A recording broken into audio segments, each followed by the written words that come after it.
जय जगन्नाथ बंधुगण यही चैनल रे आपण मानक स्वागत। नमस्कार बंधुगण, जदि आपणकर भी मिथुन राशि होइथाय तेबे वीडियोटी को स्किप न करी शेष पर्यंत अवश्य देखंतु। 2025 वर्ष आपणक पई किपरि रहिबो एहा आपणकु विभिन्न प्रकारर समस्या विषय रे अवगत कराइबो। आपण किपरि आर्थिक क्षेत्र रे फलाफल हासिल करिवे, आपण चाकरी रहिबो किंबा बदलिबो, व्यवसाय रे की प्रकार परिवेश रहिबो, आपणक वैवाहिक जीवन किपरि रहिबो, पारिवारिक संपर्क आंतरिकता सृष्टि करिबो किंबा तिक्तता एवं द्वंद्व बुद्धि पाइबो, आपण पिलामानंक भविष्य किपरि रहिबो, आपणक प्रेम जीवन रे अवस्था कौन हेबो, आपणकर स्वास्थ्य किपरि रहिबो, एही समस्त क्षेत्र विषय रे अधिक जानिबाकु चाहुथिले एही चैनल को सब्सक्राइब कर दियंतु। आपण एहा माध्यम रे एक उच्च स्तरर मुक्ति हासिल करि परिबे एवं एक आनंददायक जीवन बिताई परिबे।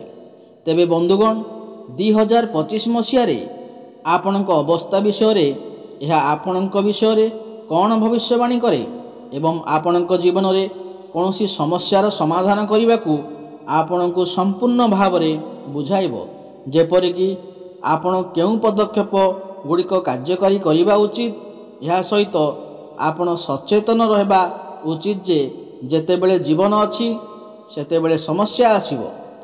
किछि एपरि समस्या अछि जहाकु सामना करिबा कष्टकर, तेणु एही वीडियो माध्यम रे सबु समस्यार समाधान खोजी बाहर करि परिबे, जहा आपणकु आपणकर समस्यार समाधान प्रदान करिवो। तेबे आसंतु बंधुगण से गुड़िकु अधिक विस्तृत भाव रे जानिबा एवं देखिबा 2025 वर्ष आपणकु किपरि प्रभावित करिवो। जदि आपणक भी मिथुन राशि होइथाय एवं आपण जदि माँ दुर्गा को एवं जगन्नाथ को सच्चा हृदय रे भक्ति करुथांती, विश्वास करथांती, तेबे एही वीडियोटी को लाइक करी कमेंट बॉक्स रे जय जगन्नाथ जय माँ दुर्गा अवश्य लिखि दियंतु।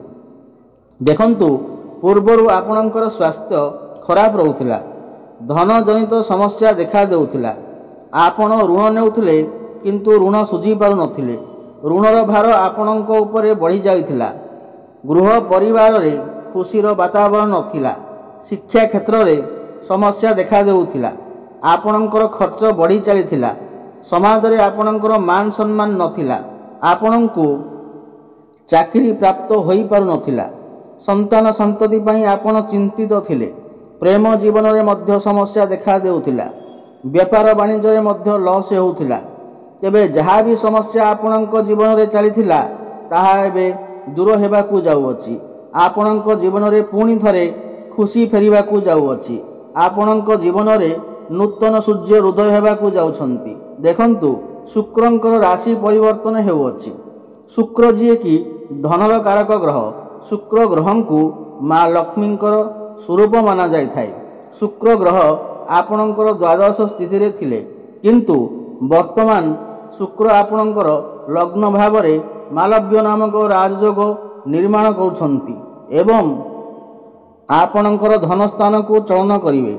बुध सूर्य मध्य आपणक लग्न भाव को चलन करिवे एवं बृहस्पति मध्य बक्री हेबाकू जाउछंती, जहा फल रे आपणकर सप्तम भावर फल देबाकू जाउछंती। बंधुगण आपणकर लग्न भाव रे मालव्य नामक राजयोगर निर्माण होई अछि, जहा कि बहुत श्रेष्ठ एवं उत्तम माना जाय थाए। कालपुरुषर कुंडली रे मालव्य नामक राजयोगरु बहुत श्रेष्ठ विचार करा जाय थाए। एही समय रे आपणक संसारर समस्त सुख प्राप्ति हेबो।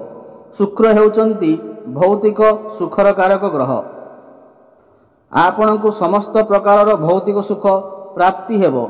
एही समय रे आपणकर चेहरा रे निखार आसीबाकू लागिबो, आपण सुंदर देखिबाकू लागिबे।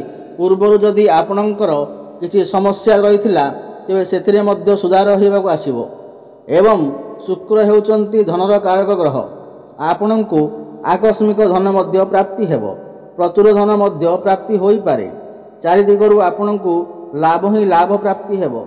एही समय रे आपण କୌଣସି ଯାନବାହନ, ଭୂମି ଅଥବା ଜମି, ପ୍ରପର୍ଟି ଇତ୍ୟାଦି କିଣିବା ପାଇଁ ମନ ବଳେଇ ପାରନ୍ତି। ପ୍ରେମ ଜୀବନ ପାଇଁ ଏହି ସମୟ ଅତ୍ୟନ୍ତ ଶୁଭ ଅଟେ। ଏହି ମାସ ଠାରୁ ଆପଣଙ୍କର ପ୍ରେମ ଜୀବନରେ ସୁଖ ଫେରି ଆସିବ।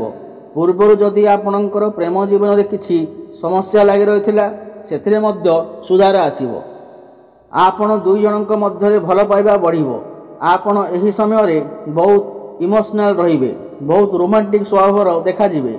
ଆପଣ ଆପଣଙ୍କର ପାର୍ଟନରଙ୍କ ସହିତ କୌଣସି ସ୍ଥାନକୁ ବୁଲିବାକୁ ଯାଇପାରନ୍ତି, କାହିଁକି ନା ଭ୍ରମଣ ସୁଖ ମଧ୍ୟ ଆପଣଙ୍କୁ ପ୍ରାପ୍ତି ହେବ। ଏବଂ ଶୁକ୍ର ଏଠାରେ ବସି ଆପଣଙ୍କର ସପ୍ତମ ଭାବକୁ ଦେଖୁଛନ୍ତି ଏବଂ ଦେବଗୁରୁ ବୃହସ୍ପତି ମଧ୍ୟ ବକ୍ରି ହୋଇକରି ଆପଣଙ୍କର ସପ୍ତମ ଭାବର ଫଳ ଦେବେ। ଏହି ସମୟରେ ଆପଣଙ୍କର ବିବାହ ହୋଇପାରେ। ଯେଉଁମାନଙ୍କର ବିବାହ ହୋଇପାରୁନଥିଲା, ସେମାନେ ବହୁତ ଅଧିକ ଚିନ୍ତାରେ ଥିଲେ, ତ ସେମାନଙ୍କର ବିବାହ ଯୋଗ ମଧ୍ୟ ଖୋଲିଯିବ। ବିବାହ ପ୍ରସ୍ତାବ ଘରକୁ ଆସିପାରେ ଏବଂ ଫାଇନାଲ ମଧ୍ୟ ହୋଇପାରେ ଏବଂ ଆପଣଙ୍କର ଭଲ ପାଇବା ବିବାହର ରୂପ ମଧ୍ୟ ନେଇପାରେ। ଏବଂ ସପ୍ତମ ଭାବ ଡେଲି ଇନକମର ଭାବ ହୋଇଥାଏ, ବେପାର ବାଣିଜ୍ୟର ଭାବ ହୋଇଥାଏ, ବୈବାହିକ ଜୀବନରେ ଭାବ ହୋଇଥାଏ। ତ ଏହି ସମୟରେ ଆପଣଙ୍କର ଡେଲି ଇନକମ୍ ବଢ଼ିପାରେ। ବେପାର ବାଣିଜ୍ୟ କ୍ଷେତ୍ରରେ ଆପଣ ବହୁତ ଅଧିକ ଉନ୍ନତି କରିବେ। ଆପଣ କୌଣସି ନୂତନ ବେପାର ମଧ୍ୟ ଆରମ୍ଭ କରିପାରନ୍ତି। ବେପାର କ୍ଷେତ୍ରରେ ଆପଣଙ୍କର ଗ୍ରାହକ ବଢ଼ିପାରନ୍ତି। ଡେଲି ଇନକମ୍ରେ ବୃଦ୍ଧି ଆସିବ। ଆପଣ ପଇସା କିଛି ରୋଜଗାର କରିପାରିବେ, ସଞ୍ଚୟ ମଧ୍ୟ କରିପାରିବେ। ବୈବାହିକ ଜୀବନରେ ମଧ୍ୟ ଖୁସି ଫେରି ଆସିବ। ବୈବାହିକ ଜୀବନ ଯଦି କିଛି ସମସ୍ୟା ଚାଲୁଥିଲା, ତେବେ ସେଥିରେ ମଧ୍ୟ ସୁଧାର ଆସିବ। ମଧୁର ସମ୍ପର୍କ ସ୍ଥାପନ ହେବ। ଆପଣ ଦୁଇ ଜଣ ମିଶି କିଛି ଫ୍ୟାମିଲି ପ୍ଲାନିଂ କରିପାରନ୍ତି ଏବଂ ଯେଉଁମାନେ ସନ୍ତାନର କାମନା ରଖୁଥିଲେ, ତ ସେମାନଙ୍କୁ ମଧ୍ୟ ସନ୍ତାନ ସୁଖ ମଧ୍ୟ ପ୍ରାପ୍ତି ହୋଇପାରେ। ଆପଣ ଦୁଇ ଜଣଙ୍କ ମଧ୍ୟରେ ତାଳମେଳ ଭଲ ରହିବ। ଆପଣଙ୍କର ଲାଇଫ୍ ପାର୍ଟନରଙ୍କର କ୍ୟାରିୟରରେ ମଧ୍ୟ ଗ୍ରୋଥ ଆସିବ। ସମାଜରେ ଆପଣଙ୍କୁ ମାନ ସମ୍ମାନ ପ୍ରାପ୍ତି ହେବ ଏବଂ ଏହାପରେ ଶୁକ୍ର ଆପଣଙ୍କର ଦ୍ୱିତୀୟ ଭାବ ଧନ ଭାବକୁ ଚଳନ କରିବେ ଏବଂ ବୃହସ୍ପତି ଶୁକ୍ରଙ୍କୁ ଦେଖିବେ। ତ ଧନ ପାଇଁ ଏହି ମାସଟି ଅତ୍ୟନ୍ତ ଶୁଭ ଅଟେ। ଏହି ମାସ ଠାରୁ ଆପଣଙ୍କୁ ଆକସ୍ମିକ ଧନ ପ୍ରାପ୍ତି ହେବ। ଚାରି ଦିଗରୁ ଲାଭ ପ୍ରାପ୍ତି ହେବ। ପାରିବାରିକ ସୁଖ ପ୍ରାପ୍ତି ହେବ। ଘର ପରିବାରରେ ଆପଣଙ୍କୁ ମାନ ସମ୍ମାନ ପ୍ରାପ୍ତି ହେବ। ଶନି ଆପଣଙ୍କର ପଞ୍ଚମ ଭାବରେ ବସି ଲାଭ ଭାବକୁ ଦେଖୁଛନ୍ତି, ଏକାଦଶ ଭାବକୁ ଦେଖୁଛନ୍ତି, ତ ଆପଣଙ୍କୁ ଲାଭ ପ୍ରାପ୍ତି ହେବ। ଆପଣଙ୍କର ଗୋଟିଏ କୌଣସି ବଡ଼ ଇଚ୍ଛା ପୂର୍ଣ୍ଣ ହୋଇପାରେ। ବିଦ୍ୟାର୍ଥୀମାନଙ୍କ ପାଇଁ ଏହି ମାସ ଠାରୁ ସମୟ ଅତ୍ୟନ୍ତ ଶୁଭ ଅଟେ। ସେମାନେ ସେମାନଙ୍କର ଶିକ୍ଷା କ୍ଷେତ୍ରରେ ବହୁତ ଉନ୍ନତି କରିବେ। ଏହି ମାସ ଠାରୁ ଯଦି ଆପଣଙ୍କର କିଛି ପରୀକ୍ଷା ଥାଏ, ତେବେ ସେଥିରେ ଆପଣ ନିଶ୍ଚୟ ଉନ୍ନତି କରିବେ। ଆପଣ କୌଣସି ଉଚ୍ଚଶିକ୍ଷା କରିବା ପାଇଁ ବାହାରକୁ ଯାଇପାରନ୍ତି କିମ୍ବା କୌଣସି ସ୍ଥାନରେ ଆଡ଼ମିସନ୍ ନେଇପାରନ୍ତି ଅଥବା କୌଣସି ଫର୍ମ ଫିଲ୍ଅପ୍ ମଧ୍ୟ କରିପାରନ୍ତି। ଶୁଭଫଳ ପ୍ରାପ୍ତି ହେବ। ଆପଣଙ୍କର ମନ ପାଠପଢ଼ାରେ ଲାଗିବ। ଆପଣଙ୍କ ଜ୍ଞାନ ବଢ଼ିବ ଏବଂ ବୁଦ୍ଧି ବଢ଼ିବ। ଜ୍ଞାନ ଏବଂ ବୁଦ୍ଧି ବଳରେ ଆପଣ ବହୁତ ଉନ୍ନତି କରିବେ। ଦେଖନ୍ତୁ, ମଙ୍ଗଳ ଆପଣଙ୍କ ଭାଗ୍ୟ ଭାବରେ ଅବସ୍ଥାନ କରିଛନ୍ତି ଏବଂ ଭାଗ୍ୟ ଭାବରେ ଅଧିପତି ବୁଧ ଆପଣଙ୍କ ଉଚ୍ଚ ସ୍ଥାନରେ ଅଛନ୍ତି। ଏହାପରେ ଆପଣଙ୍କ ଲଗ୍ନ ଭାବକୁ ଚଳନ କରିବେ। ଏହାପରେ ଆପଣଙ୍କ ଭାଗ୍ୟ ବହୁତ ଭଲ ରହିବ ଓ ଭାଗ୍ୟର ସାଥ ମିଳିବ ପ୍ରତ୍ୟେକ ଦିଗରୁ। କମ୍ ପରିଶ୍ରମରେ ଆପଣ ବହୁତ ଅଧିକ ସଫଳତା ମିଳିବ। ଭାଗ୍ୟ ବଳରେ ଏହି ସମୟରେ ଆପଣ ବଡ଼ ଇନଭେଷ୍ଟମେଣ୍ଟ କରିପାରନ୍ତି କିମ୍ବା କୌଣସି ବଡ଼ କାର୍ଯ୍ୟରେ ଆରମ୍ଭ କରିପାରନ୍ତି। ଆପଣଙ୍କ ମନ ଧର୍ମ ଆଡ଼କୁ ଅଗ୍ରସର ହୋଇପାରେ। ଆପଣ କୌଣସି ଧାର୍ମିକ ସ୍ଥାନକୁ ଯାତ୍ରା କରିପାରନ୍ତି। ସାମାଜିକ କଲ୍ୟାଣ କାର୍ଯ୍ୟରେ ଆପଣ ମନୋଯୋଗ ଦେବେ। କ୍ୟାରିୟର କ୍ଷେତ୍ରରେ ମଧ୍ୟ ଆପଣ ବହୁତ ଅଧିକା ଉନ୍ନତି କରିବେ, କାହିଁକି ନା ମଙ୍ଗଳ ଆପଣଙ୍କ କ୍ୟାରିୟର ଭାବକୁ ଚଳନ କରିବେ। କ୍ୟାରିୟର ଭାବରେ ଆପଣଙ୍କ ସାହସ ଓ ପରାକ୍ରମ ବଢ଼ିବ। ସାହସ ଓ ପରାକ୍ରମ ବଳରେ ଆପଣ ସବୁ କାମ ସୁରୁଖୁରୁରେ କରିପାରିବେ। ପ୍ରମୋସନ୍ ହେବାର ମଧ୍ୟ ଯୋଗ ବନୁଅଛି। ଯେଉଁମାନଙ୍କ ପାଖରେ କୌଣସି ଚାକିରି ବାକିରି ନାହିଁ, ସେମାନଙ୍କୁ ନୂତନ ଚାକିରି ପ୍ରାପ୍ତି ହେବାର ସମ୍ଭାବନା ଅଛି। ଉପରିସ୍ଥ ଅଫିସରଙ୍କ ସପୋର୍ଟ ମଧ୍ୟ ଆପଣଙ୍କୁ ପ୍ରାପ୍ତି ହେବ। କର୍ମକ୍ଷେତ୍ରରେ ଆପଣ ଅଜବ ଶାନ୍ତିର ଅନୁଭବ କରିବେ, କିନ୍ତୁ କାହା ସହିତ ଆର୍ଗୁମେଣ୍ଟ କରନ୍ତୁ ନାହିଁ। କଥାର ସମାଧାନ ଶାନ୍ତି ଉପାୟରେ କରନ୍ତୁ, ନଚେତ୍ ଆପଣ ଅସୁବିଧାରେ ପଡ଼ିପାରନ୍ତି। ଆପଣ ନିଜ କର୍ମକୁ ନେଇ କୌଣସି ବାହାର ଜାଗାକୁ ଯାତ୍ରା କରିପାରନ୍ତି। ବିଦେଶ ଯିବାର ଯୋଗ ବନୁଅଛି। ବିଦେଶରେ ରହୁଥିବା କାର୍ଯ୍ୟରତ ଲୋକଙ୍କ ପାଇଁ ଏହି ମାସ ଠାରୁ ଅତ୍ୟନ୍ତ ଶୁଭ ଅଟେ।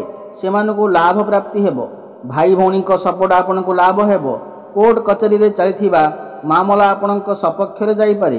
ଆପଣ ଏହି ସମୟରେ ଯଦି ଋଣ ନେବାକୁ ଚାହୁଁଛନ୍ତି ତାହେଲେ ନେଇପାରିବେ। ଏଥିରେ କୌଣସି ଅସୁବିଧା ନାହିଁ। ଆପଣଙ୍କ ମାଙ୍କ ସ୍ୱାସ୍ଥ୍ୟରେ ପରିବର୍ତ୍ତନ ଆସିପାରେ। ମାଙ୍କର ସ୍ୱାସ୍ଥ୍ୟରେ ସୁଧାର ଆସିବ। ମାଙ୍କ ସହିତ ଆପଣଙ୍କ ସମ୍ପର୍କ ବହୁତ ଭଲ ରହିବ। ପିତାଙ୍କ ସ୍ୱାସ୍ଥ୍ୟରେ ଯଦି କିଛି ଅସୁବିଧା ଥିଲା ସେଥିରେ ମଧ୍ୟ ଅନେକ ମାତ୍ରାରେ ସୁଧାର ଆସିବ। ବନ୍ଧୁଗଣ, ଏହି ମାସ ଠାରୁ ଆପଣ ସମସ୍ତ କ୍ଷେତ୍ରରେ ଉନ୍ନତି କରିବାକୁ ଯାଉଛନ୍ତି। ତାହା ପ୍ରେମ କ୍ଷେତ୍ରରେ ହେଉ, ବୈବାହିକ କ୍ଷେତ୍ରରେ ହେଉ, ସ୍ୱାସ୍ଥ୍ୟ କ୍ଷେତ୍ରରେ ହେଉ, ଭାଗ୍ୟ କ୍ଷେତ୍ରରେ ହେଉ, ବେପାର ବାଣିଜ୍ୟ କ୍ଷେତ୍ରରେ ହେଉ, ସମସ୍ତ କ୍ଷେତ୍ରରେ ଆପଣ ଶୁଭଫଳ ପ୍ରାପ୍ତି କରିବେ। ଅଧିକ ଶୁଭଫଳ ପ୍ରାପ୍ତି କରିବା ପାଇଁ ମା ମହାଲକ୍ଷ୍ମୀଙ୍କ ଆରାଧନା କରନ୍ତୁ।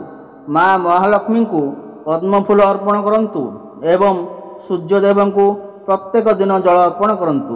ପ୍ରତ୍ୟେକ ଦିନ ହନୁମାନ ଚାଳିଶା ପାଠ କରନ୍ତୁ। ଆପଣଙ୍କୁ ଶୁଭଫଳ ପ୍ରାପ୍ତି ହେବ। ଯଦି ଆପଣଙ୍କୁ ମୋର ଏହି ଭିଡ଼ିଓଟି ଭଲ ଲାଗେ ତାହେଲେ ଭିଡ଼ିଓଟିକୁ ଲାଇକ୍ କରନ୍ତୁ ଏବଂ ଚ୍ୟାନେଲଟିକୁ ସବସ୍କ୍ରାଇବ୍ କରନ୍ତୁ। ଜୟ ଜଗନ୍ନାଥ। ପୁଣି ଦେଖା ହେବ ଆଗାମୀ ଭିଡ଼ିଓରେ। ରହୁଛି, ଧନ୍ୟବାଦ।